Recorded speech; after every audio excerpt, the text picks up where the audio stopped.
Hello and welcome to my channel thinking literature.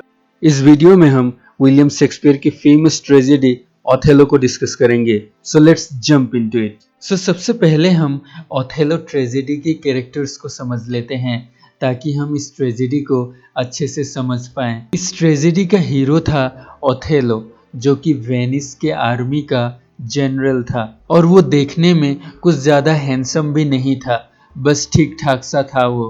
इस tragedy के heroine का नाम है डेस्डिमोना, जिसके साथ बाद में ओथेलो की शादी भी होती है। और इयागो इस ट्रेजेडी का विलन है। और इयागो ओथेलो को इसलिए पसंद नहीं करता था क्योंकि ओथेलो ने माइकल कैसियो को लेफ्टिनेंट के पद में प्रमोट कर दिया था और इयागो को नहीं किया था। उसके बाद और एक इम्पॉर्टेंट कैरेक्टर है इस ट्रेजेडी में, माइकल कैसियो, जो कि ओथेलो का लेफ्टिनेंट था और कैसियो के इस हाई पोजीशन से इयागो भी जलता था। उसके बाद और एक कैरेक्टर था रोड्रिगो, जो कि इयागो का एक दोस्त भी था और इयागो को वो कहता था कि वो उसे डेस्डिमोना पटवा कर दे। और आगे हम वीडियो में जानेंगे कि कैसे इयागो और रोड्रिगो मिलके ओथेलो की लाइफ बर्बाद कर देते हैं। उसके बाद इमिलिया, जो कि विलन इयागो की वाइफ है, और वो भी इस ट्रेजेडी में एक अहम भूमिका निभाती है।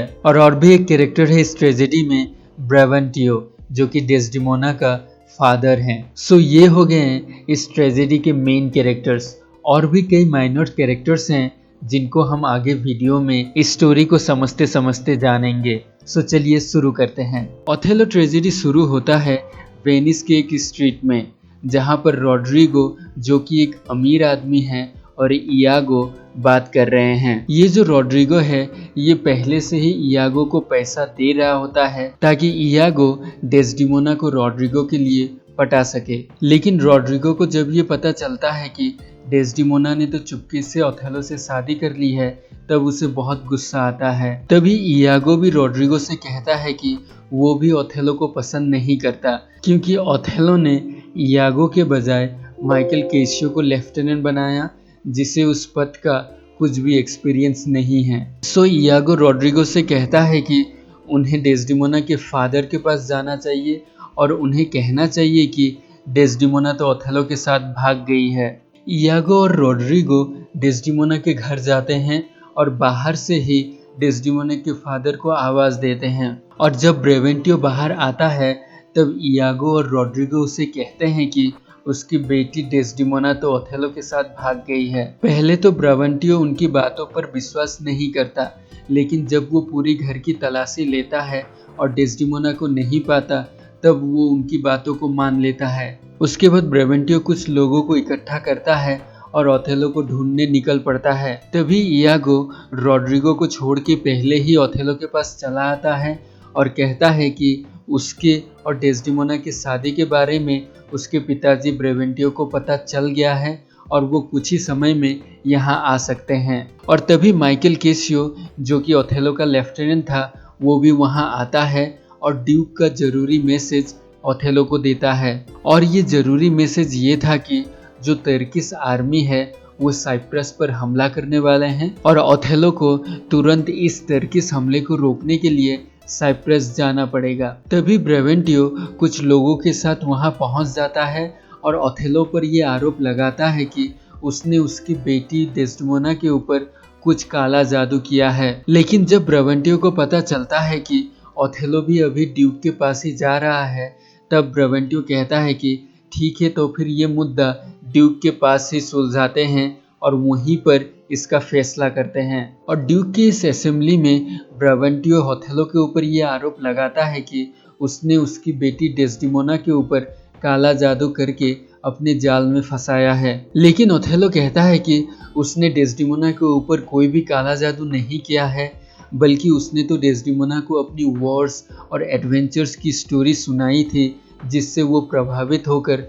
उससे प्यार कर बैठी। ड्यूक को भी ओथेलो का ये एक्सप्लेनेशन कन्विंसिंग लगता है और तभी डेस्डिमोना भी वहाँ पर आ जाती है और कहती है कि ओथेलो ने उसके ऊपर कोई भी काला जादू नहीं किया है और वो सच में ओथेलो से प्यार करती है। और उन सब की बातें सुनने के बाद ड्यूक ओथेलो के हक में अपना फैसला सुनाता है और डेस्टिमोना और ओथेलो के शादी को लीगल कर देता है। अपना डिसीजन सुनाने के बाद ड्यूक ओथेलो से कहता है कि अभी तो उसे साइप्रस जाना पड़ेगा तुर्किश आर्मी को रोकने के लिए। तभी डेस्टिमोना कहती है कि वो भी ओथेलो के साथ इस ट्रिप में जाएगी। सो उसी रात सभी लोग साइप्रस के लिए शिप्स में निकल जाते हैं। इयागो भी रोड्रिगो से कहता है कि वो भी अपनी सभी लैंड्स बेच दे और वो भी ओथेलो और डेस्टिमोना को साइप्रस तक फॉलो करे। क्या पता उसे वहां पर मौका मिल जाए डेस्टिमोना के साथ एक होने का। इयागो रोड्रिगो से कहता है कि वो इसलिए भी ओथेलो से नफरत करता है क्योंकि ऐसा र्यूमर है कि इयागो की वाइफ जिसका नाम इमिलिया है उसका और ओथेलो का कुछ अफेयर चल रहा था और इस चीज का इयागो बदला लेना चाहता है। ओथेलो के मन में ये शक पैदा करके कि डेस्टिमोना और माइकल केशियो के बीच कुछ अफेयर है। इसके बाद सारे के सारे साइप्रस जाते हैं और उन्हें वहां जाते ही ये खबर मिलती है कि एक बड़ी तूफान में तुर्क्स की जो शिप्स थी वो सभी डूब गई हैं। सो वॉर या युद्ध की जो पॉसिबिलिटी थी वो भी अभी नहीं है और इस न्यूज से सभी खुश होकर सेलिब्रेट करने लगते हैं। तभी ओथेलो माइकल केशियो को बुलाता है और कहता है कि वो उन सभी लोगों का ख्याल रखे और ये ख्याल रखे कि कोई भी ज्यादा ड्रिंक व्रिंक ना कर ले। और ओथेलो केशियो से इतनी बात कहकर अपनी रूम में डेस्टिमोना के साथ सोने चला जाता है। इयागो यहाँ पर एक प्लान बनाता है और माइकल केशियो को शराब पिला देता है और रोड्रिगो को कहता है कि वो जाकर माइकल केशियो से फाइट करे। और इसी फाइट के दौरान क्योंकि माइकल केशियो ने बहुत ज़्यादा शराब पी ली थी वो अपनी तलवार निकालकर रोड्रिगो को मारने निकलता है। लेकिन तभी गवर्नर मोंटानो आता है और उन दोनों के फाइट को रोकने की कोशिश करता है। लेकिन क्योंकि केशियो बहुत ज़्यादा शराब पिया हुआ होता है इसलिए वो मोंटानो से भी झगड़ा करने लग जाता है और माइकल केशियो मोंटानो को घायल कर देता है। और इन्हीं सब के बीच ओथेलो को बाहर कुछ आवाज सुनाई देता है और बाहर क्या हो रहा है जानने के लिए वो निकल कर आता है और बाहर आकर ओथेलो देखता है कि माइकल केशियो ने तो शराब पी हुई है और मोंटानो से झगड़ा कर रहा है। और ये सब देखकर ओथेलो को माइकल केशियो के ऊपर बहुत गुस्सा आता है और उसने जो लेफ्टिनेंट का पद दिया था माइकल केशियो को वो छीन लेता है और अपने पद छीने जाने पर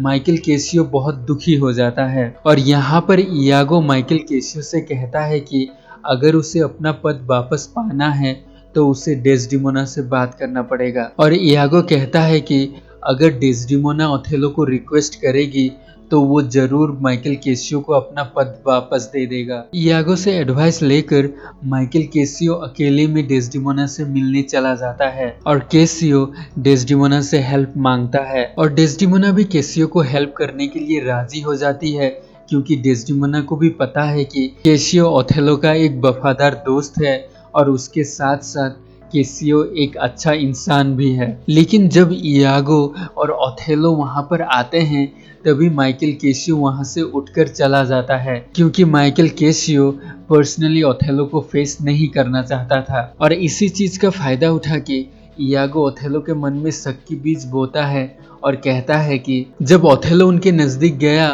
तो केशियो वहां से उठकर चला गया। सो केशियो और डेस्टिमोना के बीच जरूर कुछ ना कुछ चल रहा है। फिर डेस्टिमोना ओथेलो से कहती है कि ओथेलो केशियो को माफ कर दे और ओथेलो भी डेस्टिमोना से कहता है कि वो जल्द ही केशियो को माफ कर देगा। लेकिन इन्हीं सब के बीच ओथेलो का शक और भी बढ़ने लगता है क्योंकि डेस्टिमोना केशियो की ज्यादा सपोर्ट कर रही है। और तभी इयागो फिर से आता है और ओथेलो से कहता है कि डेस्टिमोना का बिहेवियर कुछ ठीक नहीं लग रहा और इस तरह इयागो ओथेलो के मन में धीरे धीरे डेस्टिमोना के लिए शक का बीज बो रहा होता है। और ओथेलो को भी ऐसा लगने लगता है कि इयागो सही कह रहा है क्योंकि ओथेलो देखने में ज्यादा हैंडसम नहीं था क्योंकि वो एक ब्लैक था और ओथेलो माइकल केशियो के जैसा स्मूथ टॉकर भी नहीं था इसलिए शायद डेस्टिमोना उसे चीट कर रही है। ओथेलो जब ऐसा सोच ही रहा होता है तभी डेस्टिमोना उसे खाना खाने को बुलाती है और ओथेलो कहता है कि उसे खाना खाने का दिल नहीं है क्योंकि उसका सिर दुख रहा है। और तभी डेस्टिमोना अपनी हैंकरचीफ यह रुमाल निकालती है और ओथेलो के सिर पर लगाने की कोशिश करती है,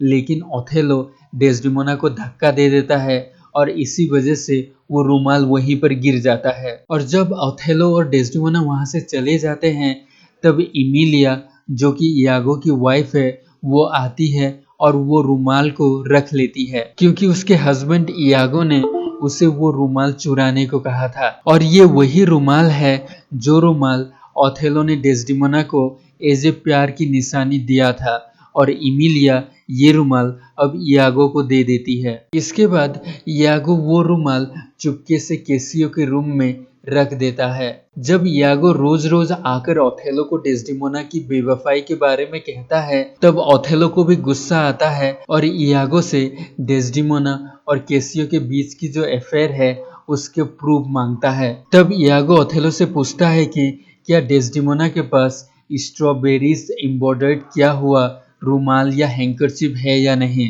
तब ओथेलो कहता है कि हाँ, वैसा ही रुमाल मैंने तो डेस्डेमोना को एक दिया था। तब इयागो कहता है कि उसने वैसा ही रुमाल केसियो के पास भी देखा है। ये सुनकर ओथेलो पूरी तरह कन्विंस हो जाता है और डेस्डेमोना और केसियो को मारने का शपथ लेता है, और इयागो भी शपथ लेता है कि वो इस काम में ओथेलो की हेल्प करेगा।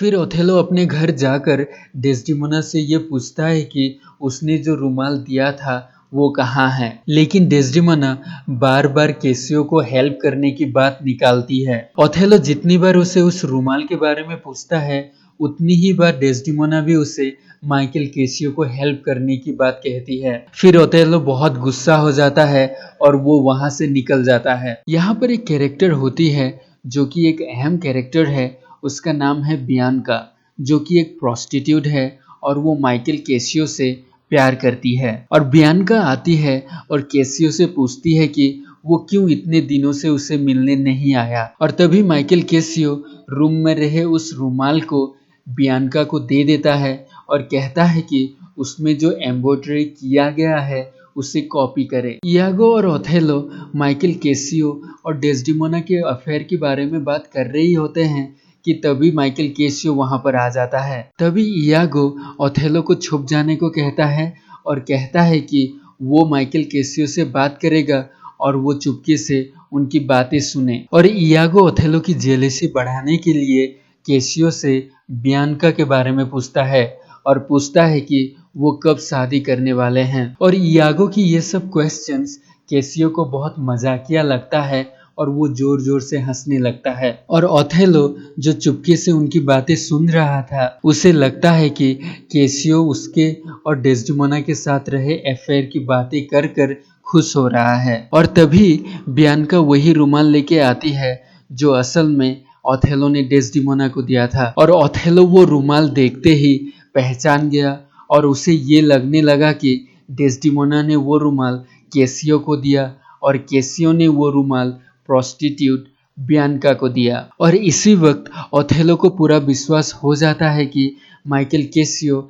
और डेस्डेमोना का कुछ अफेयर है, और वो डेस्डेमोना और केसियो को मारने का प्लान बनाता है। और प्लान के अनुसार इयागो रॉड्रिगो से कहता है कि वो माइकल केसियो को मार दे, लेकिन रॉड्रिगो जब केसियो पर हमला करता है तब उल्टा केसियो रॉड्रिगो पर हमला करता है और उसे घायल कर देता है। और घायल रॉड्रिगो इयागो से हेल्प मांगता है, लेकिन इयागो वहीं पर रॉड्रिगो को मार देता है ताकि रॉड्रिगो बाद में इयागो की पोल ना खोल दे और उसकी सच्चाई सभी को ना बोल दे। इधर ओथेलो डेस्डेमोना के पास आता है और उसे पहले तो प्रे करने को कहता है और डेथ के लिए तैयार होने को कहता है। डेस्डेमोना ओथेलो को बहुत समझाती है कि उसने कुछ भी नहीं किया है और उसकी कोई भी गलती नहीं है, लेकिन ओथेलो उसकी बातें नहीं मानता है और ओथेलो एक तकिया के जरिए डेस्डेमोना की मुंह दबाकर मार देता है। इतने पर इमिलिया आती है और कहती है कि माइकल केसियो पर हमला हुआ है, और डेस्डेमोना को मरी हुई देखकर इमिलिया चौंक जाती है। और तभी ओथेलो कहता है कि उसने डेस्डेमोना को मार दिया क्योंकि डेस्डेमोना का माइकल केसियो के साथ कुछ अफेयर था। इमिलिया ओथेलो से पूछती है कि उसे कैसे पता चला कि डेस्डिमोना का माइकल कैसियो के साथ कुछ अफेयर था और तभी ओथेलो कहता है कि उसके पति यागो ने ही उसे कहा था कि डेस्डिमोना का माइकल कैसियो के साथ कुछ अफेयर है। और इतने में ही यागो वहां पर आ जाता है और इमिलिया उसे सारा दोष देती है और कहती है कि उसी की वजह से ये सब हुआ है। और इमिलिया यहाँ पर यागो की सभी पोल खोल देती है और कहती है कि यागो ने ही उसे कहा था डेस्डिमोना की उस हैंकरशिप को चुरा कर उसे देने के लिए। जब यागो की सभी सच्चाई बाहर आ जाती है तब यागो अपनी वाइफ इमिलिया को मारकर वहां से भाग जाता है। ओथेलो को बहुत दुख होता है कि उसने निर्दोष डेस्डिमोना के ऊपर शक किया और उसे मार दिया और इसी गिल्ट के कारण वो भी खुदकुशी कर लेता है और यागो को बाद में पकड़कर लाया जाता है और एक प्रिजन में डाल दिया जाता है और पूरी लाइफ के लिए टॉर्चर होने के लिए छोड़ दिया जाता है और जो केसियो था उसे साइप्रस का गवर्नर बना दिया जाता है। तो इस तरह से एक ट्रेजिक एंड होती है शेक्सपियर की one of the greatest play Othello की। So come to the end of this video.